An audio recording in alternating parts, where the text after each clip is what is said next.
Hello everyone and welcome to Chatterbox Radio Show. My name is Jason Downey and I am from America.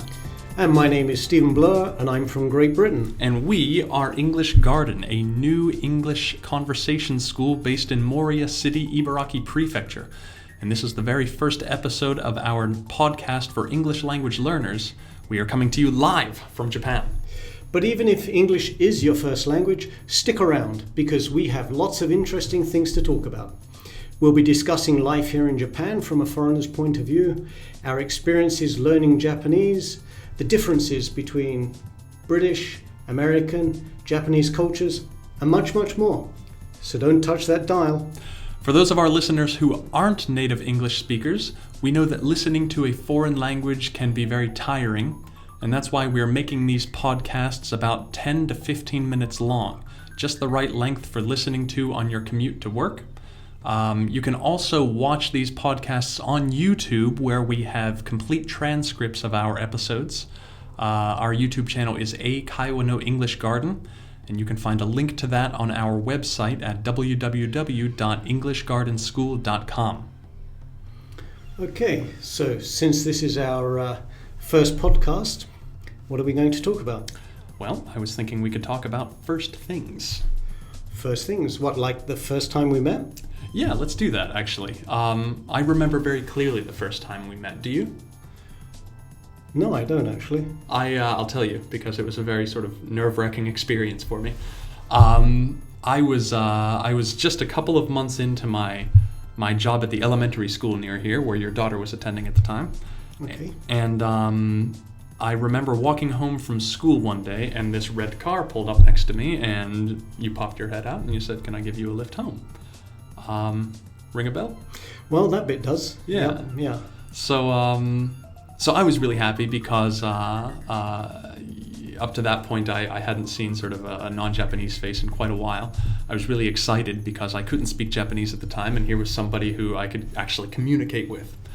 So I jumped in your car, and then you said, you know my daughter. And there was like a half a second between you gesturing to the back seat and me looking back, where I was like, don't mess this up. Like, I just started at this school. I gotta get this girl's name right so that I don't sort of come off as a lazy teacher to you, which probably wouldn't have happened anyways, except I was a ball of nerves back then. Thankfully, I got your daughter's name correct, and we've been good friends ever since.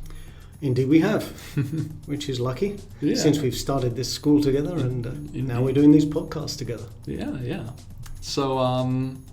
So other famous firsts, as we said before, you're from England and I'm from America. We do not come from here. So do you remember your very first time arriving in Japan? Indeed I do. It was, like you, a nerve-wracking experience.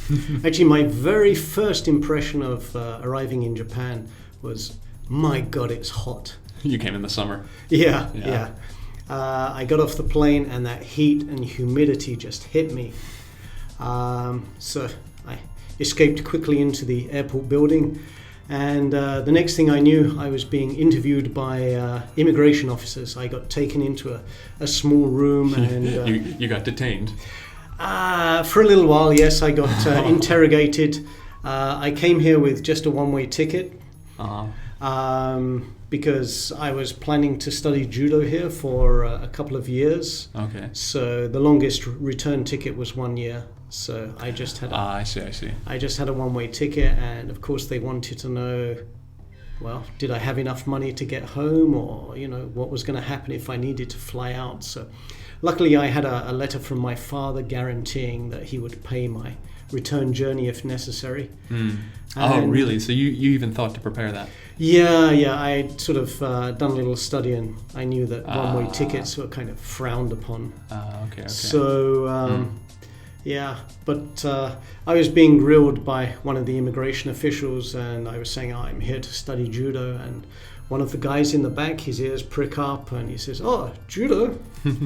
So, okay, what's your favorite technique, and where are you going to study and things? We had a little chat, and he said, okay. And he gets out his rubber stamp and gives me a 6-month visa straight off. 6 months? The Yep. tourist visa is usually 90 days out here, isn't it? That's right. Yep, 90 days is usually the max, and I got 180 days. That's great. It pays to sort of connect with somebody, right? Yeah. So judo really helped me out in that respect. Cool. How about you? What was your first impression? Temperature-wise, it was the same as you. I arrived in August in 2007, and it was insane. Like, I'm from Pennsylvania, which is not quite as far north as England, except it's pretty far north. And, it gets pretty hot in the summer in Pennsylvania, but it doesn't get anywhere near as humid as it does in the Tokyo area. Yeah, it's unbelievable here, isn't it? Yeah, so I was dealing with that, but actually it ended up being perfect because that was the middle of summer and I arrived on a Saturday. And the town next to Moriya, it's called Toride, in that town they were throwing a welcome party for me, my new coworkers and my new students from this English school that I was working at. And it just so happened to be the summer fireworks festival that night.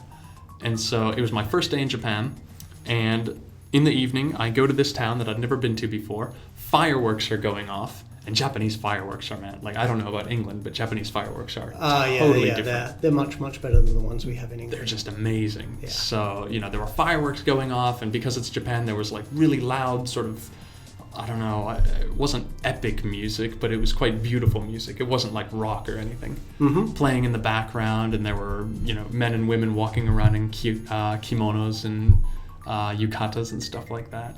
You can hear like the clomp of their geta sandals. Those wooden sandals there. They make great sound. Yeah, it's wonderful. And that was my first impression of Japan. It was like stepping into another world. And it was stepping into another world, but like in the best possible way. Oh, that was a great first day. Yeah, it was. And now, however many years later, we are doing another first. We are indeed with this podcast. First episode, first time. And you may be our very first listener. We want to thank you guys for listening today. We will be coming back at you every week. So please keep tuning in to Chatterbox Radio Show. I'm Jason Downey. And I'm Stephen Blower. And we will see you next time. Bye for now.